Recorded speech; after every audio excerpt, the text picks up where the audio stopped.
But today, I want to focus on that concept of getting to the balcony and how it relates to change management. And I'm going to promise you, ladies and gentlemen, through my, what is it now, 7 years of doing this, people consistently tell me that they struggle to get to the balcony, that it's hard to not always get caught down there on the dance floor. But you have to get to the balcony, and you have to get off the dance floor at times. Look at this view, right? By gaining this elevated perspective, leaders can better identify patterns. You can look out and spot potential issues. You can make strategic decisions that align with long-term goals rather than getting lost in the immediate tasks or crisis that are at your feet every single day.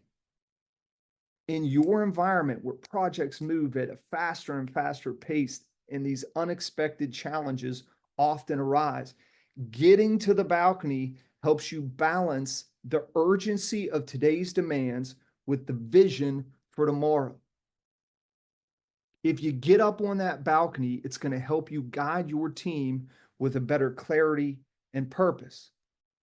The problem with staying on the dance floor, especially for someone who might not be the best dancer in the world like myself, is that when you're in the thick of it, when you're on that dance floor, all you're seeing is the back of people's heads and shoulders.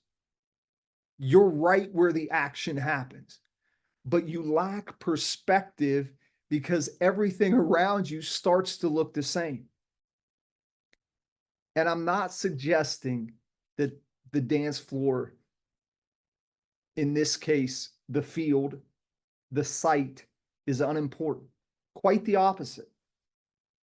For any of you on the call tonight that are involved in day-to-day operations, from frontline workers to project managers, that's where profitability and sustainability are won. It's where your people interact with the customers and deliver your product and services. But as a leader, you're different, which means you have to balance between going on the ground and stepping up to the balcony. This dual perspective lets you keep one foot in the action while gaining that broader view that you need to lead effectively. When you're up on that balcony, it speaks to you, but most of us don't listen. The noise of the present often drowns out the quiet signals of the future. New trends, new shifts, they often go unnoticed. Even those who sense the change is coming often lack the courage or the energy to act on it. When you're on that balcony, you're not just observing. You're working hard to envision where your company needs to go and decipher what future shifts mean to you and your organization. Peter Drucker famously said, "I never predict. I just look out the window and see what's visible but not yet seen." Getting to that balcony is essential for leaders today. Remember, the future is here. It's just not evenly distributed. And when you go up on that quiet balcony today, holy shit, is it a mess, right? Inflation, what do we have here? Supply chain issues, quiet quitting, ongoing geopolitical uncertainty, domestic polarization here in America, VUCA, Fourth Industrial Revolution, post-COVID, Great Resignation, and the list goes on and on and on. It can feel overwhelming. Now, with all that said, as a leader, you have to have the ability to cut through that clutter. And here's a really good way to think about looking out.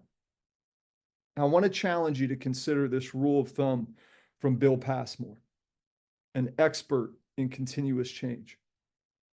He suggested that 10% of your leaders should spend 10% of their time looking 5 years into the future.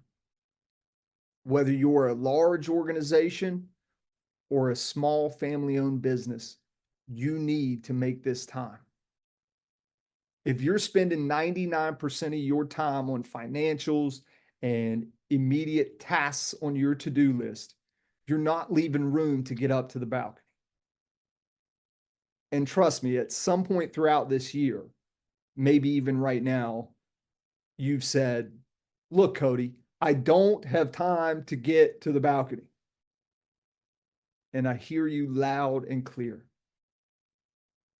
But I can't stress enough how essential this is. You need to create that space in your schedule. Now, to make this possible, remember, we learned way back in January with Kouzes and Posner's leadership principles. Empower others to act, encourage them, give them the autonomy to manage things on the ground so you have an opportunity to keep an eye on the future. Because on that balcony is where the secret to managing change begins. Remember, the future often announces itself subtly from afar. To effectively manage change, you have to get up to the balcony. If you stay on the dance floor, by the time you recognize the shift, it's too late. Someone else has already adopted BIM, integrated lean construction, supply chain logistics, implemented all the innovative strategies that you were simply too slow to grasp down there on the dance floor.